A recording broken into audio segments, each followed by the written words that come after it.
யார் இந்த lottery Martin? Tea கடையில் தொடங்கிய வாழ்க்கை. மியான்மரில் இருந்து தமிழகத்திற்கு தஞ்சம் புகுந்த குடும்பம். தமிழகத்தில் லாட்ரி கிங் என்று அறியப்படும் சாண்டியாகோ மார்டின் மிக சாதாரணமான பின்னணியில் இருந்து தொடங்கி இந்திய அளவில் மிகப்பெரிய லாட்டரி வணிக சாம்ராஜ்யத்தை உருவாக்கியவர். மியான்மரில் வாழ்ந்த அவரது குடும்பம் பின்னர் கோயம்புத்தூரில் குடியேறியது.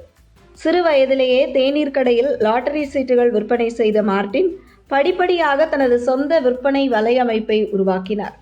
1980களின் இறுதியில் கோயம்புத்தூரில் லாட்டரி நிறுவனத்தை தொடங்கிய அவர் பின்னர் கர்நாடகா, சிக்கிம், மேகாலயா, அருணாச்சல பிரதேசம் உள்ளிட்ட பல மாநிலங்களுக்கு தனது தொழிலை விரிவுபடுத்தினார். தொடர்ந்து மேற்கு வங்கம், மகாராஷ்டிரா, பஞ்சாப் போன்ற மாநிலங்களிலும் அவரது நிறுவனங்கள் லாட்டரி சந்தையில் முக்கிய இடத்தை பிடித்தன. 1000க்கும் மேற்பட்ட ஊழியர்கள், நூற்றுக்கணக்கான ஏஜென்ட்டுகள் என மிகப்பெரிய வணிக அமைப்பை உருவாக்கியதால் அவருக்கு லாட்டரி கிங் என்ற பெயர் நிலைத்தது. பின்னர் லாட்டரியை தாண்டி ரியல் எஸ்டேட், கட்டுமானம், கல்வி, மருத்துவம், மென்பொருள், புதுப்பிக்கத்தக்க சக்தி போன்ற பல துறைகளிலும் முதலீடு செய்து தனது வியாபாரத்தை விரிவுபடுத்தினார். இதே சமயம் பல்வேறு அரசியல் தலைவர்களுடனான அவரது நெருக்கமும் அதிகரித்தது. 2003ஆம் ஆண்டு ஜெயலலிதா முதல்வராக இருந்த காலகட்டத்தில் தமிழகத்தில் லாட்டரி விற்பனை தடை செய்யப்பட்டது. அதன் பிறகு மார்டினின் லாட்டரி ஏஜென்சிஸ் நிறுவனம் தனது தொழிலை வடகிழக்கு மாநிலங்களை நோக்கி நகர்த்தியது. அங்கு மாநில அரசாங்கங்களுடன் மார்டின் நெருக்கத்தினை ஏற்படுத்தி கொண்டார்.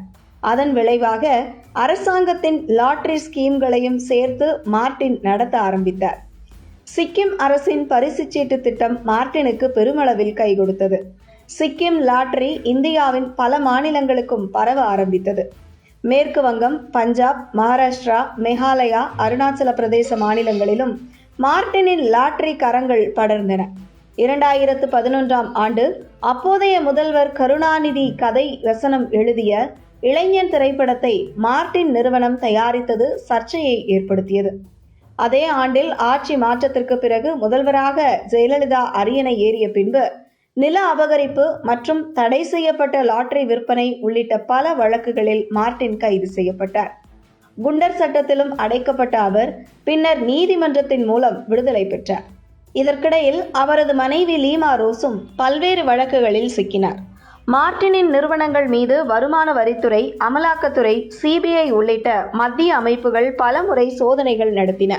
குறிப்பாக சட்டவிரோத லாட்டரி விற்பனை, பண மோசடி, போலி கணக்குகள் போன்ற குற்றச்சாட்டுகள் தொடர்ந்து முன்வைக்கப்பட்டன.